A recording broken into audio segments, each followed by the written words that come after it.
Assalamu alaikum. My name is Sheikh Muhammad Umar Ahsan. Today I will talk about the World War II. Have you ever wondered what was World War II about? How it began and ended? What happened during and after the war? Well, today let's find out. Outline of the presentation.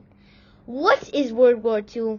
How the World War II began, how the Germans persecuted the Jews, how the Holocaust ended, who were the brave pilots and famous fighter aircrafts of World War II, what happened during and after Hiroshima and Nagasaki bombings.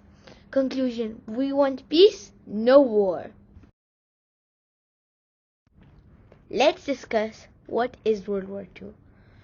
World War II is the world's most devastating war to date and changed the lives of millions of people around the world. World War II was a battle between two groups of countries. They were the Allies and the Axis.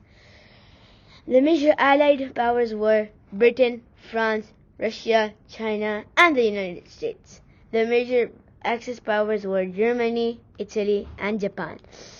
The war began in 1939 and ended in an Allied victory in 1945, but its effects shaped the world's history for decades to come. On the left you can see a chart which summarizes the key events which happened during the war.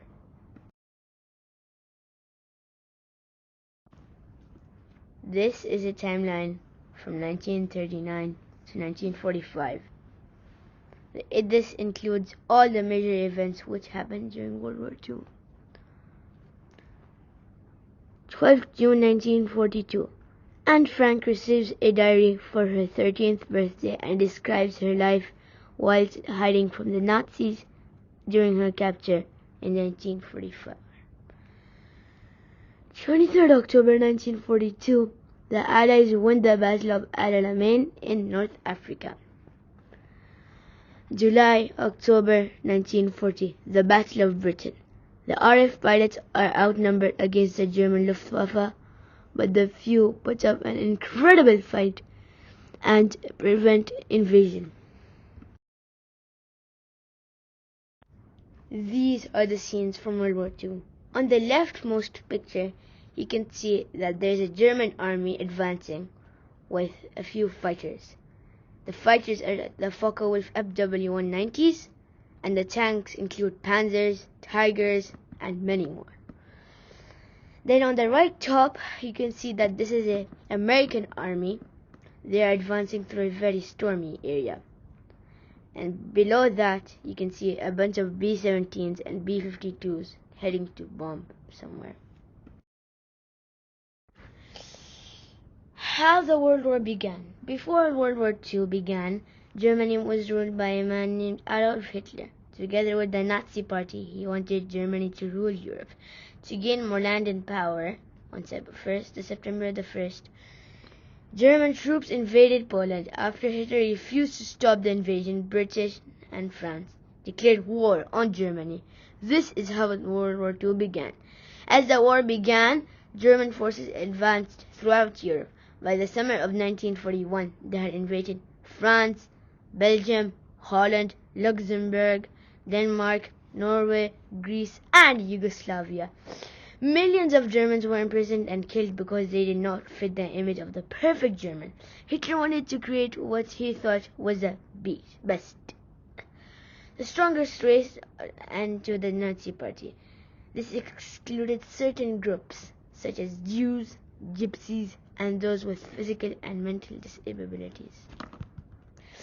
On the left, there is a photo of Adolf Hitler with his ally, Italian President Benito Mussolini. Who were the Nazis? The Nazi Party was a political group that ruled Germany between 1933 and 1945.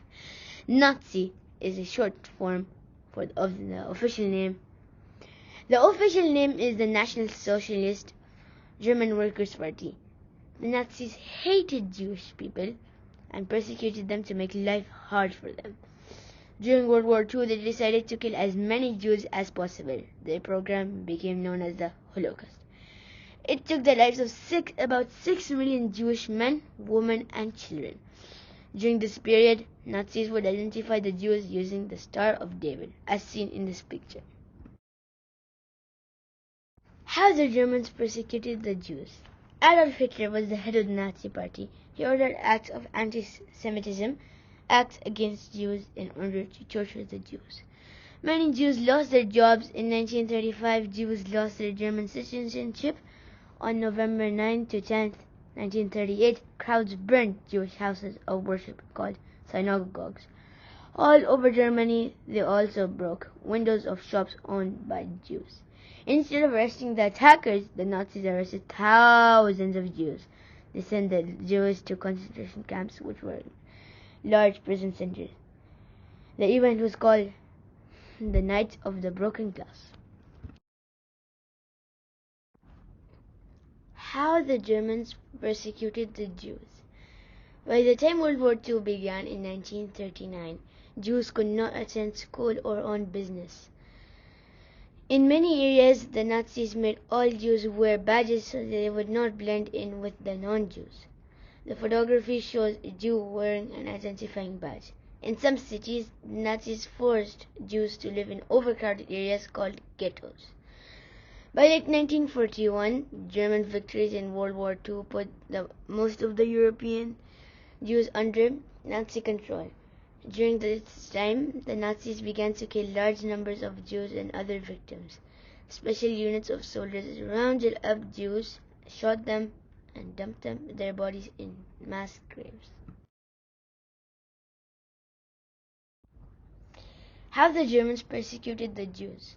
The Nazis built special death camps in Poland. At the camps, the Nazis killed people with poison gas. Then they burned the bodies. The Nazis kept some people alive to work as slaves. Many of these prisoners died of starvation or disease. Child survivors of one of the camps can be seen in this 1945 photograph on the left. How the Holocaust ended. The Holocaust came to an end when the Allies, the United States, France, Great Britain, and the Soviet Union defeated Germany in 1945. Allied soldiers discovered the death camps and released the remaining prisoners.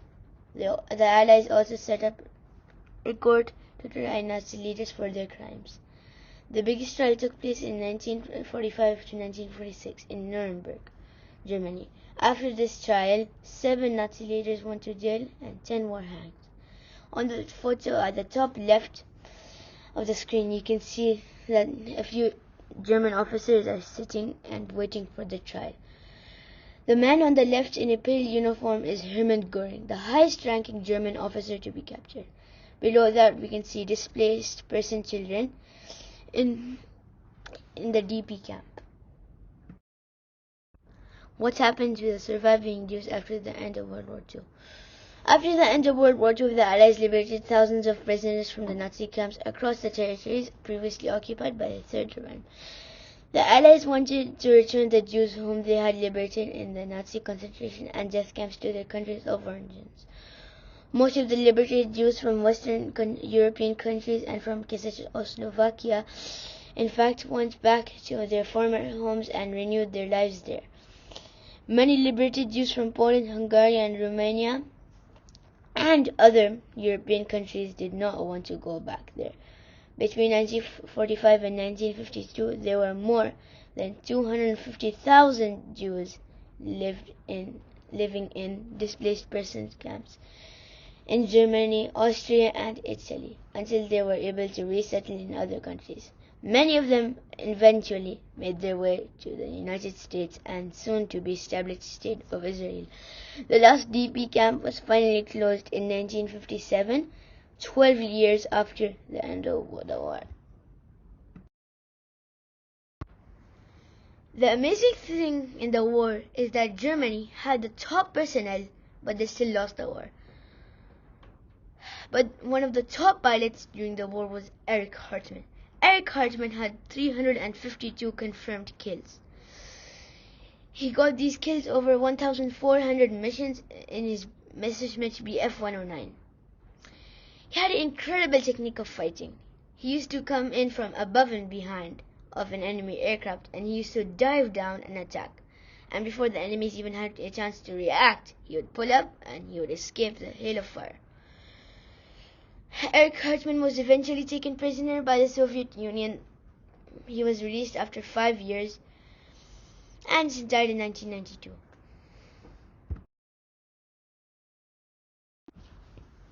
Have you ever heard of a samurai? Well, you might know that samurais existed in the 1600s. But have you ever heard of a samurai which was fighting in World War II? I don't think you would have.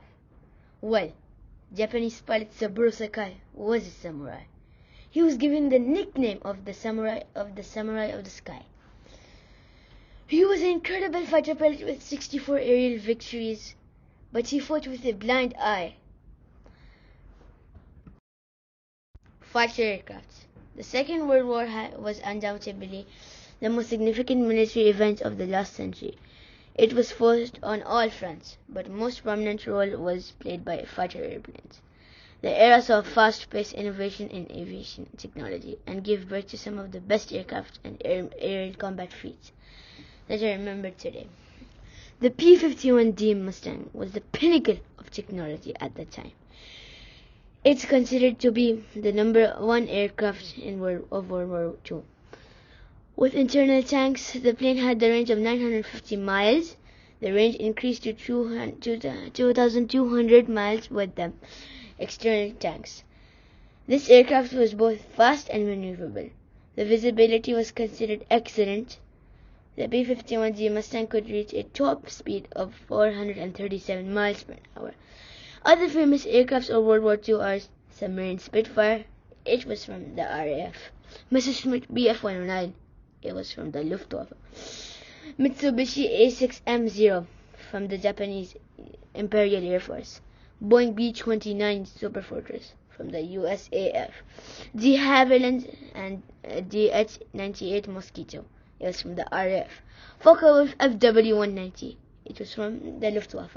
The De Wuyten D-520 from France. In this photo, you can see a submarine Spitfire fighting a German Bf-109. These aerial fights became known as dogfights. Dogfights were fights of planes fighting against each other, trying to shoot the other one down. While the aircraft fought each other in dogfights, engineers invented bombers. These aircraft could bomb objects from high above. Fighters used to escort these bombers. In this photo, you can see a Heinkel HE-111 bombing an Allied area, while a dogfight is taking place around it. The bombers were heavy and expensive, and they could not roll around. So the Allied and Axis powers invented aircraft which could hold on missiles and bombs. The aircraft could dive at much smaller targets and shoot them easily. The devastating effects of Hiroshima and Nagasaki bombings. The 2 atomic bombs that were dropped on Japan in 1945 killed and affected hundreds of thousands of people, and their effects are still felt today. By the end of 1945, the bombings had killed an estimated 140,000 people in Hiroshima and a further 74,000 in Nagasaki. In the following years, many survivors faced terrible diseases and radiations. You can clearly see the effects of the atomic bombing which happened in Hiroshima. On the left, in the picture, there is a tricycle belonging to a 3-year-old boy named Shinichi Tatsutani, who was riding outside of his house in Hiroshima when the atomic bomb was detonated over the city on August 6, 1945. Although it takes around 10 seconds for the fireball from a nuclear explosion to reach its maximum size, the devastating effects last for decades and span across generations. 5 to 6 years after the bombings, the incidence of leukemia increased noticeably among survivors. After about a decade, survivors began suffering from thyroid, breast, lung and other cancers at higher than normal rates. Pregnant women exposed to the bombings had higher rates of miscarriage and deaths among their infants. The children were more likely to have intellectual disabilities and impaired growth. They also had an increased risk of developing cancer. And for all survivors, cancers related to radiation exposure still continues to increase throughout their lifespan. It's true even to this day, over 7 decades later. Casualties of World War II. The visual aid on the left represents the casualties of World War II. The Soviet Union is estimated to have the highest number of World War II casualties. As many as 27 million Soviets lost their lives, with as many as 11.4 million military deaths, joined by up to 10 million civilian deaths due to the military activity, and in addition 8 million to 9 million deaths due to famine and disease. China is estimated to have endured the second highest number of total casualties in World War II. As many as 20 million people died in China, including up to 3.75 military deaths and up to 8.19 million civilian deaths. On the left, you can see a chart which shows how many deaths happened in each country. Conclusion: we want peace, no war. World War II is the biggest and deadliest tragedy in the history of mankind. The war encircled the globe, forcing nearly every country on Earth to align with one of the two massive military alliances, the Axis powers or the Allies. Millions of people were dead and millions more homeless. The European economy collapsed and much of the European industrial infrastructure was destroyed. The after effects of the bombings lasted for a long time. The League of Nations, which was formed after World War I, failed to keep peace between the nations. The United Nations was formed to establish international peace among countries. We all must work together, making our planet a peaceful place to live, where lives are honored and respected, where people live without any fears, where people can live peacefully and happily. We want peace, no war. Thank you for viewing my presentation. Here are the sources from my research.